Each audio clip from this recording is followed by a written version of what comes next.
Kur ir vieglāk nopirkt auto? Nu, gan jau kā Latvijā, ne? Vai no ārzemēm, kad tu ņem? Te ir kāds ar diviem galiem.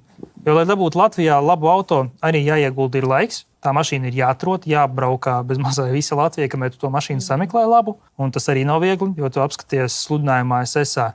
Izlasi auto ir kopts, teicamā vizuālajā un tehniskajā stāvoklī rūsas nav. Mēs atbraucam, skatāmies, tā mašīna ir sarūksējusi. Jautā īpašniekam, kāpēc tā ir norādīts. Tas jau nekas traks nav. Tas jau nekas traks nav, braukšanai netraucē.